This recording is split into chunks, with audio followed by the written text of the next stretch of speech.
Masalah kebun, Pak Long settle. Ini ladang sawit dilanda banjir itu hari, semua sudah banyak air sini takung. Jadi masalah ini akan menyebabkan sawit ini lemah, rosak akar dia dan pokok akan berpenyakit. Ada 3 langkah untuk menyelesaikan masalah ini. Yang pertama, kita angkat jentera excavator, mari buka ini lorong, buka longkang dulu, biar itu air kasih keluar. Yang kedua, kita boleh buat longkang, bagi nanti ada hujan, itu longkang boleh bawa air keluar.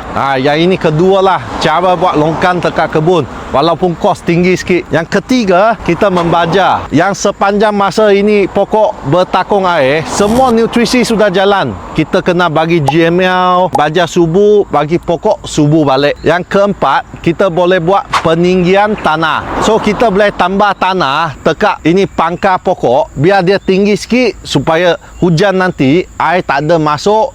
Itu tapak. Yang ini empat langkah ni harap dapat membantu untuk menyelesaikan masalah banjir kebun. Semoga bermanfaat.